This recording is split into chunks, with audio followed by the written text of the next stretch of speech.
This episode of Techno Buffalo is brought to you by GoDaddy. Welcome back to another edition of Ask the Buffalo. I'm your host, John Rettinger, and you can ask me anything you want from the wide world of technology. Today, we're going to talk about cell phones, tablets, 3D technology, and everything in between. Let's go ahead and get started.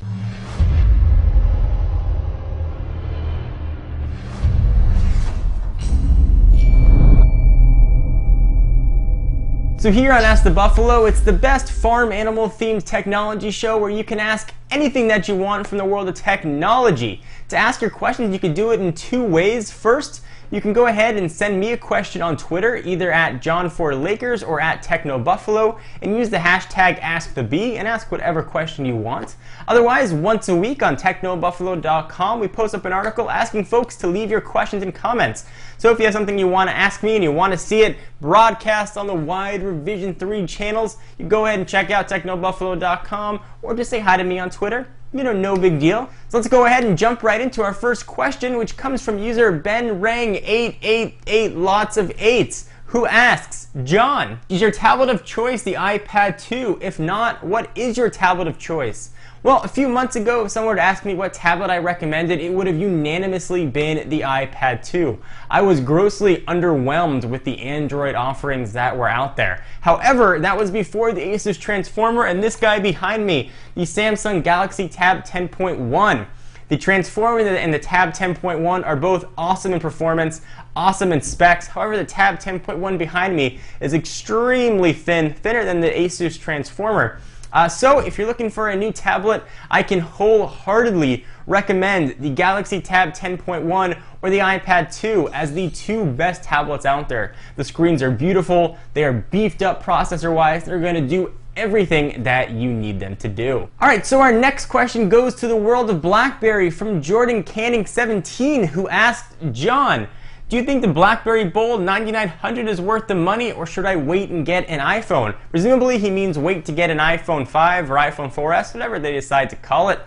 So the Bold 9900 or the 9930 in the CDMA world is essentially just the Bold Touch. It's the form factor that everybody has been waiting for. It looks like a typical Bold, but a much thinner with a touchscreen. It's got some NFC technology, it's got a modern processor, modern specs, and it looks to be pretty nice. I am a big BlackBerry fan, and actually out of all the phones coming out in the next few months, that is the one I am most looking forward to. However, if you want to compare it to a phone that hasn't been announced yet or hasn't been released yet, I don't know. It's a very subjective question. If you're like me and you like having a full QWERTY keyboard, then the BlackBerry is going to be a great way to go. If you want a bigger screen to browse movies or to watch movies, watch TV shows, have a better downloading experience from the iTunes Store, then the iPhone is going to be a great way to go. It really comes down to personal choice. The next question comes from Salmonator, who asked, John, do you reckon that we'll see 3D tablets in the near future? I've actually been watching a lot, this is a random thing, watching a lot of Friday Night Lights on Netflix with my wife, so if I start talking with a southern accent, you will know why. There actually are 3D tablets already on the market. Need I remind you of the T-Mobile G Slate. This is the LG built G Slate, which is indeed 3D, although you need those funky red and blue glasses to make it work. I think you're probably referring to stereoscopic 3D like we have with the LG Thrill or the Evo 3D. I think certainly that those are coming and probably coming very soon.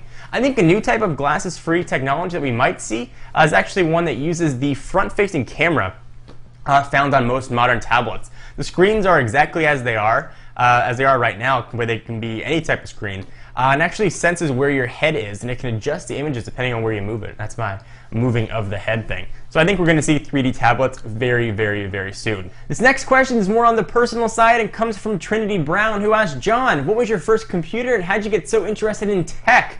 My first computer that I ever had in my room when I was just a little guy, about this big, was an old Apple IIc. I remember playing Lemonade Stand and Jungle Hunt on that thing. I have always been a computer guy. I've always been into tech ever since I was just a wee one. My first computer that really got me into the tech reviewing was actually my very first MacBook Pro. Actually, I made my first YouTube video ever unboxing that MacBook Pro, and that launched my whole second career, which is what I do now, talking about technology to you. Hopefully that helps answer your questions. So our next question is about the T-Mobile MyTouch 4G, and it's from Cal ES Wag, who asked, hey John, What are your thoughts on the upcoming T-Mobile MyTouch 4G slide? Besides the camera, what does it have that any dramatic advantages over the Sensation? Thanks in advance. So I think he's asking, does it have any dramatic advantages over the T-Mobile Sensation? Well, coincidentally, right behind me, I happen to have the MyTouch 4G slide, and it's got that dual-core processor and all that business you'd expect from a modern smartphone, but it does have a few advantages. First, it's got that genius button for all kinds of voice-activated goodness, and the other advantage is, boom, slide-out keyboard, and a very, very thin form factor, and an extremely impressive camera. In fact, our own Mike Perlman did a comparison of the camera on the MyTouch 4G slide versus a dedicated point-and-shoot camera from Sony. So be sure to check that out. Hopefully that answers your question. I'd like to take a minute to thank our friends and sponsors at GoDaddy, which keep everything running here at Techno Buffalo. With GoDaddy, you can get reliable, secure web hosting without the long-term contract. GoDaddy's hosting plans are bigger and better than ever with 99.99% uptime and free 24/7 support and no annual commitment. So no contract required, that's always good. And remember, you can download GoDaddy's free iPhone, Android, or BlackBerry app to order right from your phone or manage your current domains and more. So if you want to show your support for the show, you can go ahead and put in code Buffalo1. That's Buffalo, the number 1, and you will get 10% off your total order. You can check out revision3.com/GoDaddy for a list of all the amazing GoDaddy deals from Revision 3. But to show your support for the show, use the code Buffalo1. We appreciate it. So our next question is a bit on the personal side and advice for aspiring tech reviewers from reader Drew Howard, who asks, I have watched your YouTube channel for months and you've inspired me. I would like to become a tech reviewer and I'd like some pointers to how to start off. What's the most important task or tasks that you have to do as a tech reviewer / blogger?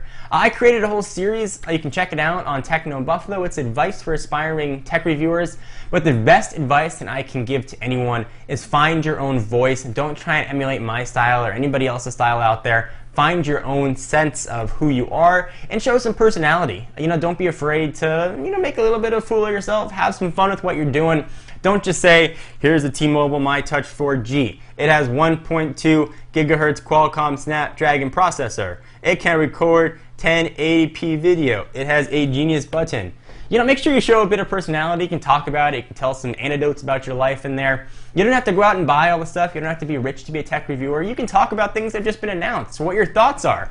Make sure you say, I've never seen the iPhone 5 yet, but if it has what the rumors say, it could be nice. And that would be the best advice that I can give. And for more in-depth, be sure to check out that Ask the Buffalo series and the advice for aspiring tech reviewers in the past on technobuffalo.com. So thank you for watching another edition of Ask the Buffalo. Be sure to check out technobuffalo.com for your daily dose of technology. I am your host, John Rettinger, and be sure to get your questions in. We are here every Monday answering your tech queries. So for now, I will see you guys in the next video. Bye-bye.